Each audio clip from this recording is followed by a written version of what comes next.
Assalamualaikum Ustaz. Waalaikumsalam warahmatullahi wabarakatuh. Ada yang mau saya tanyakan mengenai orang yang sudah semasa hidupnya meninggalkan sholat selama 1 tahun. Andai kata ahli waris, apakah ahli warisnya bertanggung jawab membayarkan dengan hartanya? Tidak.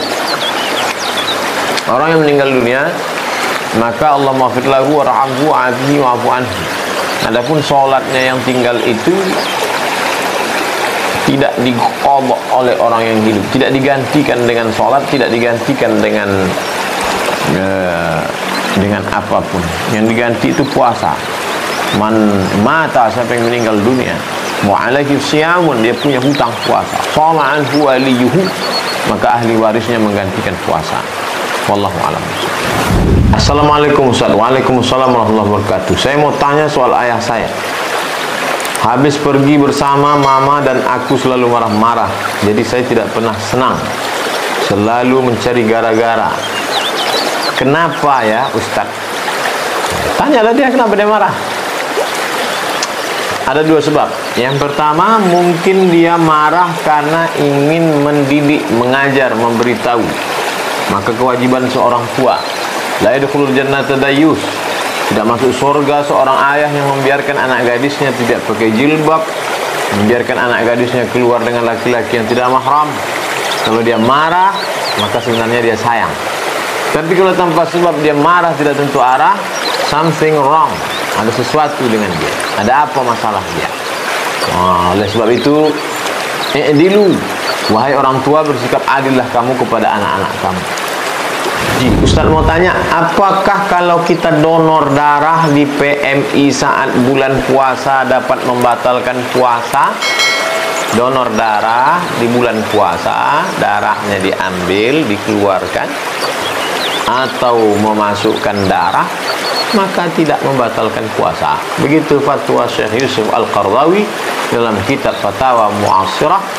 Saya sudah kumpulkan 3 fatwa ulama: fatwa Syekh Yusuf Qardawi, fatwa Syekh Ali Jum'ah, fatwa Syekh Atiyah Saqar dalam kitab Bunga Rampai 30 fatwa seputar Ramadan. Ada di internet.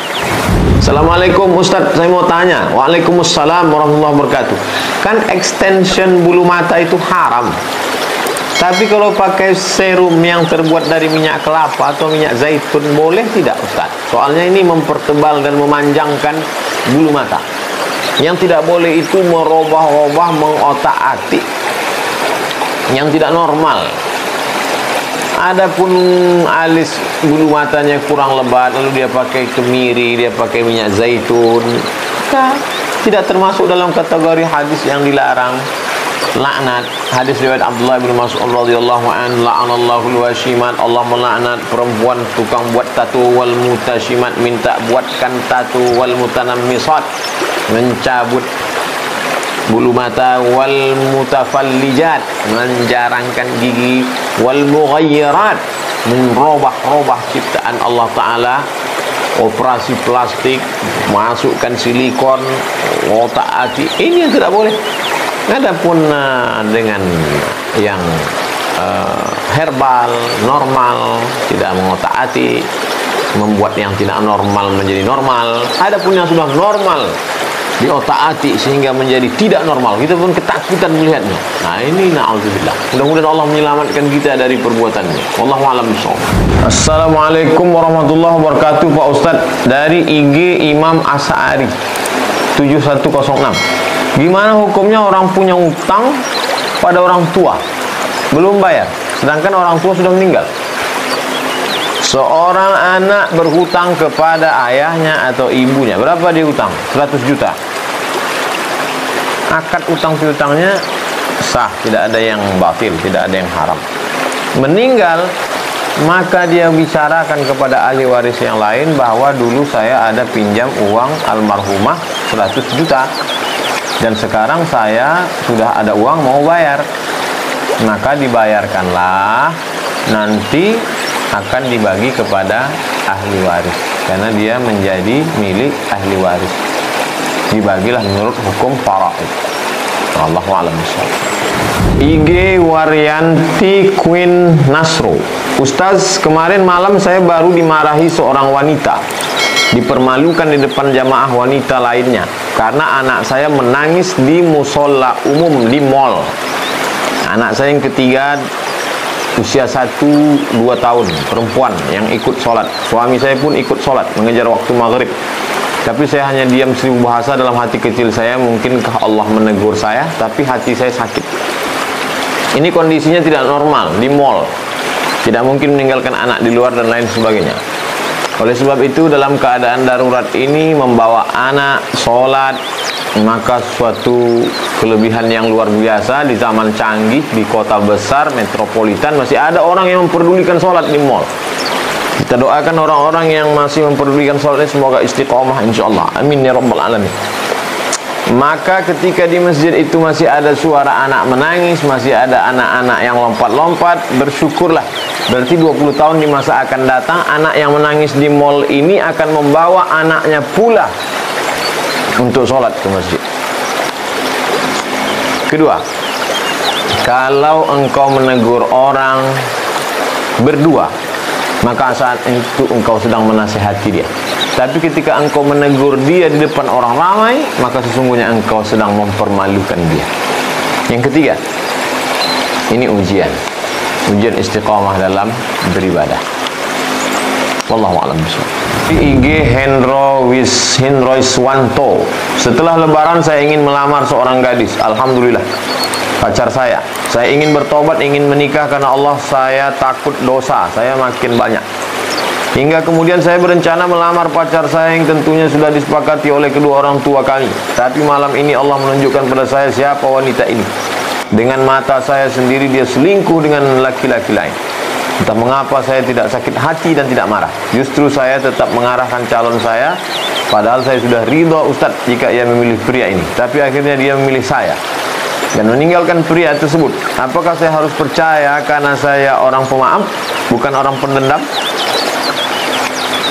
Hati saya cenderung untuk ma khaba man istasyara, ma khaba man istasyar, ma nadima man istasyara, ma khaba man istasyara wa ma nadima man istakhara.